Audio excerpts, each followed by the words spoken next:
મિત્રો, દીપ એન્ટરપ્રાઇઝ થરાદમાં તમારું સ્વાગત છે।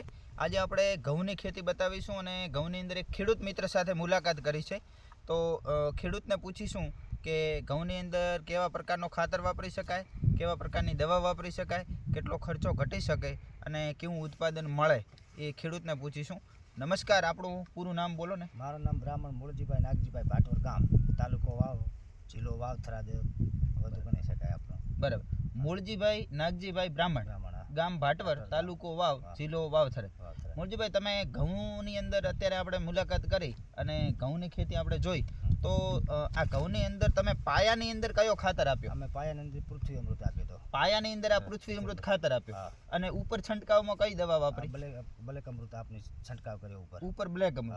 હવે પાયાની અંદર પૃથ્વી અમૃત ખાતર આપવાથી તમને શું શું ફાયદો જોવા મળે? મને તો દર વર્ષે તો અમે પહેલી ખેતી કરતા હતા, બરાબર, રાસાયણિક કરતા હતા, પણ આ ફેર તો જમીન પોચી રહે છે, એક જમીન પોચી રહે છે અને વતામાં એનું તો ઉપજ બહુ સારું, એટલે અત્યારે રિઝલ્ટ બહુ મસ્ત છે એમ। બરાબર, જમીન પોચી રહે છે, ઉત્પાદન તમને અત્યારે આમ લાગે છે કે ઘઉંની લીલોતરી સારી છે, બરાબર, પ્લસ છે કે ઓર્ગો ખરીને એમ ખાવા માટે ઘઉં વપરાય એટલે ઓર્ગેનિક છે, પરંતુ તમને ખર્ચામાં કેવો ફાયદો થાય? ખર્ચામાં રાસાયણિક ખાતરથી ઓછો બેસે ખર્ચો, મતલબ રાસાયણિક ખાતરથી ખર્ચો ઘટ્યો અને ઉત્પાદન વધશે જ। આ ફેર ઉત્પાદન વધશે, ઘઉં મસ્ત લાગે, બરાબર। તો આ ખાતર વાપરવાથી અન્ય કોઈ રાસાયણિક ખાતર નાખવાની જરૂર પડે ખરા? ના, જરૂર પડશે નહીં, પડવાની જ નથી જરૂર કોઈ, બરાબર, મતલબ રાસાયણિક ખાતરની જરૂર પડતી નથી અને બ્લેક અમૃત ઉપર તમે છંટકાવમાં કરો, બરાબર, રિઝલ્ટથી તમને સંતોષ છે। તો કદાચ તમારો વિડીયો બીજા ખેડૂત મિત્રો તમારા જેવા જોશે, તો દરેક ખેડૂતને કહું છું કે એક તો ઓર્ગો એટલે આપણા શરીર માટે, પહેલો તો આપણા પશુ માટે ને આપણા માટે બધા માટે સારું, સ્વાસ્થ્ય માટે ને આપણા માટે સારું, અને જમીન પોચી રહે એટલે જમીનની ફળદ્રુપતા પણ વધે।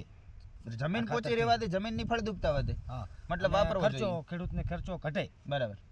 તો તમે આ બધો ખાતર અને આ બધી દવા આ તમે કઈ જગ્યાએથી મેળવ્યું હતું? અમે થરાદ દીપ આયુર્વેદિકમાં છે, થરાદ દીપમાંથી મેળવ્યું હતું, બરાબર। તો રિઝલ્ટથી તમને સંતોષ છે, ખર્ચો તમારો ઘટ્યો અને આ વખતે તમને ઘઉં સારા લાગે છે, જમીન તમારી પોચી રહે છે, તો દરેક ખેડૂત મિત્રોને પણ ભલામણ કરે છે। તો મિત્રો, માત્ર ઘઉં નહીં પણ ઘઉં હોય, રાયડું હોય, એરંડા હોય, વરિયાળી હોય, જીરું હોય, કપાસ હોય, મગફળી હોય કે શાકભાજી હોય, કોઈ પણ પાકની અંદર બ્લેક અમૃત, રક્ષા અમૃત, પૃથ્વી અમૃત ખાતર અને ફૂગ અમૃત વાપરી શકાય અને ઓછા ખર્ચે વધુ ઉત્પાદન લઈ શકાય। તો દરેક ખેડૂત મિત્રોને વિનંતી કે દરેક પાકની અંદર વાપરી શકાય।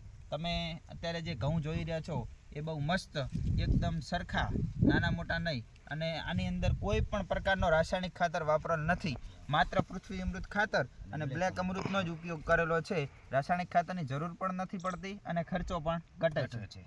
ઓકે, તો બસ.